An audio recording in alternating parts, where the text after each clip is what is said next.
시청자 여러분 안녕하십니까? 헬로티비 뉴스 나라입니다. 첫 소식입니다. 의정부시가 바둑 전용 경기장 건립을 추진하고 있습니다.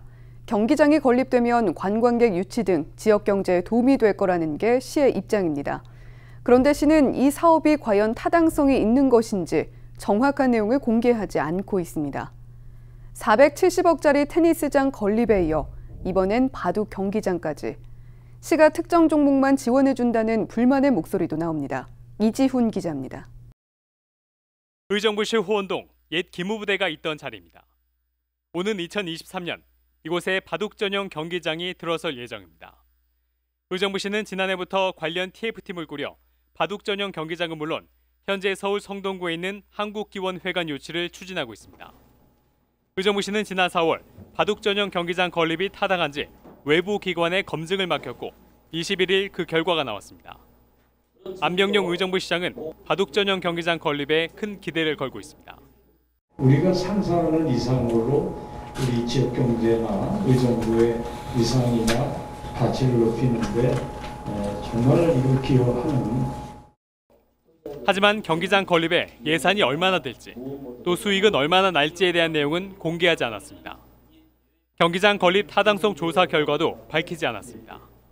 용역사가 어떻게 판단했는지는 공개가 안 돼요, 지금? 네. 이런 가운데 스포츠 동호인들 사이에선 불만의 목소리가 나옵니다. 의정부시가 바둑만 차별 지원하는 것 아니냐는 건데 의정부시에 등록된 바둑 동호회 회원은 배드민턴이나 축구, 야구 등 구기 종목 회원의 10분의 1에 불과합니다. 테니스랑 바둑 쪽에 너무 관심이 안 있어서 그쪽으로 많이 짓고 계신 것 같아요. 저희들이 지금 축구인은 지금 바둑 인구보다 테니스 인구보다 10배가 더 많은데 어떻게 이렇게 행정을 할 수가 있습니까? 절대 반대고요. 의정부시의 바둑 사랑 논란은 지난 2018년도에도 있었습니다. 당시 의정부시가 프로암 바둑리그라는 바둑대회에 3천만 원의 예산을 지원하겠다고 했는데 시의회는 다른 종목과의 형평성에 맞지 않다며 예산을 전액 삭감했습니다. 안병용 시장의 취미활동 예산이라는 말까지 나왔습니다. 이번 프로암 바둑리그 예산은 시민의 민의를 대변하고 혈세 낭비를 막아야 하는 시의원으로서 책임을 다하지 못했다는. 그런데 어찌된 일인지 본회의에서 예산 전액이 되살아나 최종 통과됐습니다. 의정부시는 최근 470억 원짜리 국제 테니스 경기장을 짓겠다고 했다가 예산 낭비 비판을 받았습니다. 이번 바둑 전용 경기장 건립에도 비슷한 논란이 이어지고 있는데 왜 하필 바둑인가? 왜 하필 테니스인가? 시민들은 묻고 있습니다. 헬로티비 뉴스 이지훈입니다. 더불어민주당 김민철 국회의원이 의정부 고법과 의정부 가정법원을 설치하는 내용의 법률 개정안을 대표 발의했습니다. 이 개정안은 의정부시의 의정부 고법과 의정부 가정법원을 설치해 경기 북부 지역 주민들에게 양질의 사법 서비스를 제공하기 위한 취지로 마련됐습니다. 이 법안 발의에는 오영환, 노웅래, 민홍철 의원 등 18명의 의원이 동참했습니다. 의정부를 비롯한 동두천과 포천, 연천 지역 등 경기 북부 주민들은 의정부지법 1심 판결에 불복해 항소할 경우 서울 고등법원까지 가서 재판을 받아야 해 장거리 이동에 따른 불편을 감수해왔습니다. 김정겸 의정부 시의원이 경기 분도 신설을 촉구하는 내용의 국민청원을 냈습니다.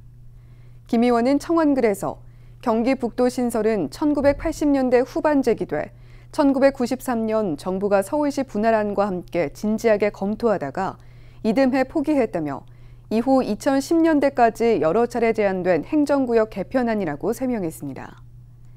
이어 경기 북부 인구가 391만 명을 차지해 서울특별시, 경기 남부에 이어 전국 3위라며 폭발적으로 증가하는 행정 수요에 대응하고 서비스 질을 향상하기 위해 분도가 필요하다고 주장했습니다. 김 의원의 청원글에는 21일 오전 기준 325명이 동의했습니다. 양주시가 소상공인에게 2차 긴급생활안정자금을 지원합니다. 2차 긴급생활안정자금은 양주시 내 7천여 사업장이 지원 혜택을 받을 것으로 보입니다. 앞서 1차 지원에서는 만 30곳에 50만 원씩 긴급생활안정자금이 지원됐습니다. 지원 대상은 2019년 12월 31일 이전 사업자 등록 후 현재 영업 중인 소상공인 중 연 매출 1억 8천만 원 이하 사업장입니다. 신청은 온 오프라인으로 할 수 있으며 온라인 신청은 오는 24일까지 시 홈페이지에서 접수가 가능합니다. 경기도가 수도권 3기 신도시 역세권에 무주택자들이 30년 이상 거주할 수 있는 임대주택을 건설합니다. 이 임대주택은 소득이나 자산, 나이 등 입주 자격을 따지는 기존 임대주택과 달리 무주택자면 누구나 30년 이상 거주할 수 있습니다. 월 임대료는 주변 시세의 80% 수준으로 책정될 예정입니다. 경기도는 이렇게 임대되는 주택의 60% 이하는 무주택자들에게 공급하고 저소득층이나 장애인, 1인 가구 등에게 나머지 40% 이상을 특별 공급할 예정입니다. 야생 멧돼지 ASF 발생은 감소하고 있지만 바이러스 오염 지역이 포천까지 확대됐는데요. 정세균 국무총리와 이재명 경기도지사가 포천 현장을 방문해 점검에 나섰습니다. 김태희 기자의 보도입니다. 이재명 경기도지사와 정세균 국무총리가 포천 양돈 밀집 사육단지를 방문했습니다. 아프리카 돼지열병 방역 상황을 점검하고 멧돼지 차단 광역 울타리 설치 현장을 둘러봤습니다. 이재명 지사는 전 세계적으로 돼지열병이 발생했는데 해당 발생 지역을 벗어나지 않은 사례는 한국이 거의 유일하다며 방역 일선에서 고생한 직원들을 격려했습니다. 이 시군들 공무원들이 정말로 열심히 현장에서 자기 역할을 잘해준 덕이라고 생각합니다. 파주, 연천, 그다음에 김포, 강화 이렇게 했을 때 우리 경기 지역에서 발생 시 자체 모든 돼지를 저희가 살처분했습니다. 그래서 소위 초토화 작전을 했는데요. 그 후에도 정말로 오랜 기간 동안에 방역 초소에 24시간 근무를 한다든지 정말 공무원들이 거의 초인적 노력을 한 결과이기 때문에요. 정세균 총리는 광역 기초자치단체 공직자들의 협업이 중요하다며 무더위와 비가 이어지는 여름철 철저한 방역을 당부했습니다. 특히 광역 울타리의 출입문을 엄격히 관리해야 한다고 강조했습니다.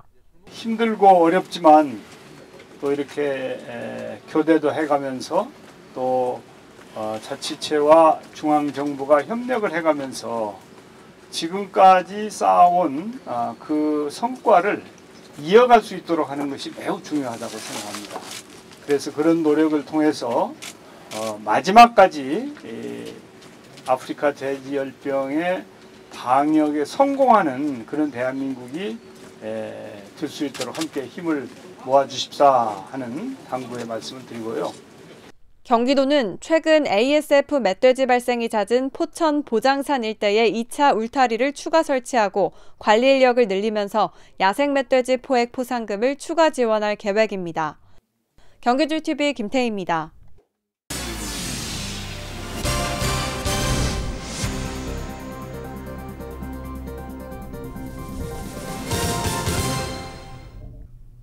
경기도의회가 후반기 의장단을 구성하고 민선 7기 남은 2년 의정 활동에 들어갔습니다. 오늘 미니 인터뷰에서는 장현국 경기도의회 의장을 만나 도의회 의정 활동 계획에 대해 들어보겠습니다. 저는 디딤돌 의장이 되겠다고 약속하면서 당선됐습니다. 디딤돌을 딛고 올라서면서 더 먼 곳까지 편안하게 내다볼 수 있거든요. 도민 행복을 성심성의껏 지원하고 의정 활동을 든든하게 뒷받침하겠다는 결의로 여겨주시기 바랍니다. 코로나19에 경기도가 갈수록 어려워지고 있는데 이 상황에서 의원들이 저를 의장으로 선출한 이유는 힘들 때일수록 제대로 일하는 의회 한번 만들어보자는 의지가 아닌가 생각합니다. 제가 의원 생활을 한 지 어느덧 10년이 넘었는데요. 오랫동안 갈고 닦아온 다선 의원의 열렬과 지혜를 잘 발휘해서 의원들을 포옹하고 도민 여러분께 힘이 되는 디딤돌 의장이 되겠습니다. 참여 존중 의회, 소통 공간 의회, 도민 중심 의회인데요. 이 가지 비전에는 어려움 속에서도 희망을 찾고 도민의 진정으로 행복한 자치분권 시대를 열겠다는 뜻 담았습니다. 지역의 주인이 도민이고 도민을 위해 경기도의회가 존재한다는 사실을 항상 마음에 품고 있습니다. 도민의 목소리에 귀 기울이면서 적극적으로 소통하겠습니다. 도민을 위한, 도민에 의한 경기도의회가 되도록 최선을 다하겠습니다. 지방을 발전시키려면 지방의원들이 역량을 10분 발휘해야 하고, 그러려면 가장 중요한 게 정책지원 전문인력 도입입니다. 지금은 사실상 행간부 예산심의, 조례제정, 개정, 지역관리 이런 활동들을 의원 혼자서 감당해야 하니까 너무 열악합니다. 다행히 이런 내용이 포함된 21대 국회가 시작하자마자 제출되어 심의 의결을 기다리고 있습니다. 이번에는 법안이 반드시 통과될 수 있도록 지방의회와 제가 긴밀하게 연대하려고 합니다. 열심히 할 테니까 관심 갖고 지켜봐 주시면 감사하겠습니다.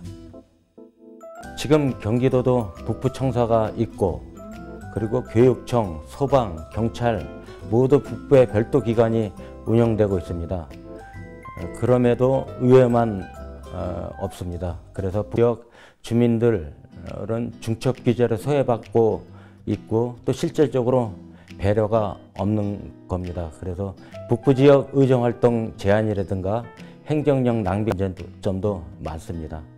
그래서 북부부는 왜 필요한지 외부 전문기관이 연구 경영을 빠른 시일 내에 시행해서 객관적 데이터나 타당한 근거로부터 할 계획이고요. 이후 구체적 설치 계획을 수립해서 차근차근 이행해 나가려고 합니다. 지금 경기 북부는 입법 기관도 없는 상황입니다. 그래서 북부 지역 독립에 앞서 배려가 선행돼야 한다고 생각합니다. 경기도의회의 경우에는 북부분원을 설치해서 의회 차원의 북부 지역 중심 정책 먼저 추진해야 한다고 봅니다. 분도로는 그 후에 논의해야 할 사항으로 판단합니다. 마음을 열고 귀를 기울이면서 도민과 의원의 뒷받침하는 믿음직한 디딤돌 의장이 될 것을 약속드립니다. 지방의 정책으로 미래를 만드는 사람 중심, 민생 중심 경기도의회에 따뜻한 관심과 성원을 보내주시기 바랍니다. 감사합니다.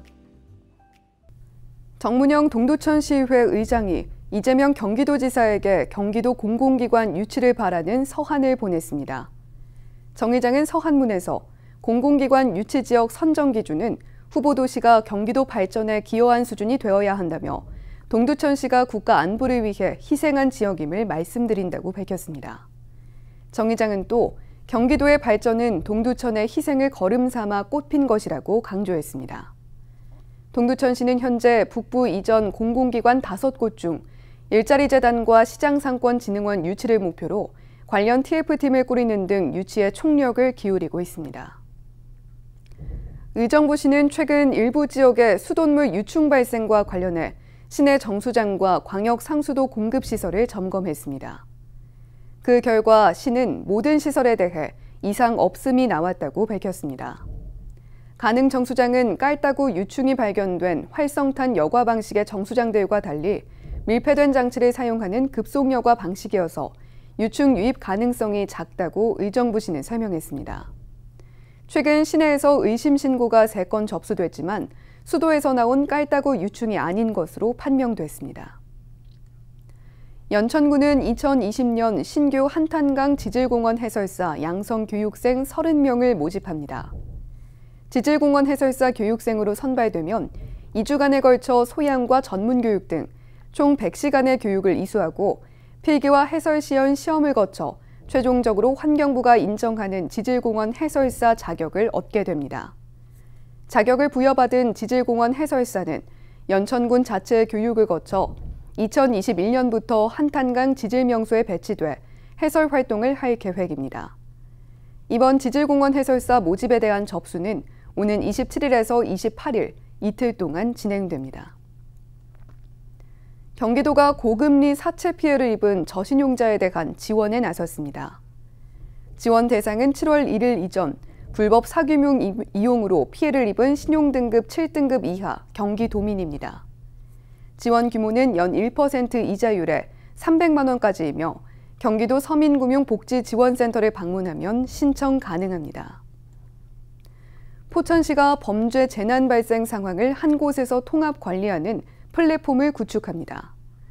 시는 국토교통부가 추진하는 스마트시티 통합 플랫폼 기반 구축 사업에 선정돼 국비 6억 원을 확보했다고 밝혔습니다. 이번 사업을 통해 시는 각종 범죄와 재난 상황 발생 시 CCTV 영상을 112, 119 상황실 등과 실시간 공유해 안전한 도시를 만들겠다는 계획입니다. 포천시는 향후 12, 6억 원을 추가로 투입해 내년까지 단계적으로 사업을 완료하고 도시 안전망 확보는 물론 양질의 스마트시티 서비스를 제공할 계획입니다. 장애인이나 노인 등 취약계층이 만드는 사회적 가치 생산품의 판로를 확대하기 위해 경기도가 나섰습니다. 공동 브랜드 착착착을 만들어 품질 관리와 홍보에 박차를 가하기로 했는데요. 김태희 기자의 보도입니다. 착한 사람들이 만드는 착한 상품이 착한 소비로 이어진다는 의미를 지닌 착착착. 경기도에서 만든 사회적 가치 생산품이 착착착이라는 브랜드로 새롭게 태어났습니다. 장애인과 노인 등 취약계층이 만든 사회적 가치 생산품 판로를 확보해 수익을 창출하고 관련 일자리를 늘리기 위해서입니다. 장애인 생산품에 대한 편견이 있기 때문에 이 도에서 하는 이 착착착이라는 공동 브랜드를 통해서 인식 개선 및 장애인 생산품이 많은 판로가 확보됐으면 하는 바람입니다. 착착착에는 장애인 기업 종합지원센터와 장애인 직업재활시설협회, 장애인 생산품 판매시설과 시니어클럽협회, 노인 일자리 지원센터 등 도내 사회적 가치 생산품 생산기관과 단체 400여 개 상품들이 참여합니다.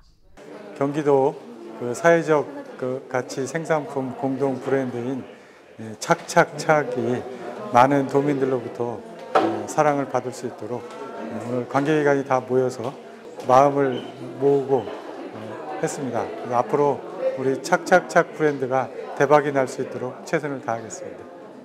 경기도는 착착착 생산품을 경기도청 매점 입점을 시작으로 지역상생 협력 매장인 시흥 프리미엄 아울렛 바라지 마켓과 온라인 복지몰에도 내놓을 계획입니다. 경기줄TV 김태희입니다.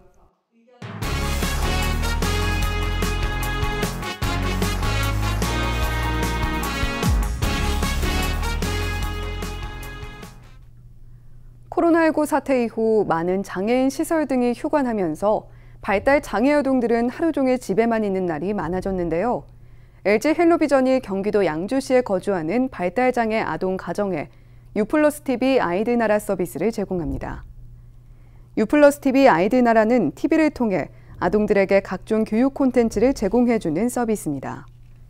LG 헬로비전은 양주시 장애인 종합복지관과 협력해 발달 장애 아동들이 아이들나라를 이용할 수 있도록 10개 가정에 헬로TV 설치와 2년간의 이용요금을 무상으로 지원하기로 했습니다. LG 헬로비전은 이와 함께 장애아동 가족에 대한 심리검사와 상담도 지원할 예정입니다. 양주시가 문화시설 활용을 높이기 위해 셔틀버스를 무료로 운영합니다.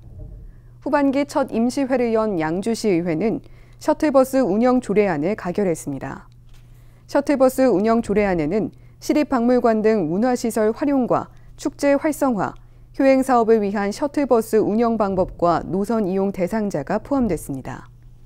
셔틀버스가 무료 운영되면 시민들의 문화시설 활용이 높아지고 거동이 불편한 어르신들의 이동이 편리해질 전망입니다. 동두천시는 시청 민원인 전용 주차면을 확대합니다. 시는 시청을 방문하는 민원인들의 주차난을 해소하기 위해 민원인 전용 주차면을 26면 늘리기로 했다고 밝혔습니다. 현재 청사 내부의 주차면 총 205면에 대해서 민원인 전용 주차면을 기존 59면에서 85면으로 확대하고 직원들과 함께 이용하던 주차면을 축소합니다. 또 시는 생현 근린공원 내 부설 주차장에 49면 주차면 증설이 10월 말 완공되면 시청 방문 민원인들의 주차난이 해결될 수 있을 것으로 기대하고 있습니다.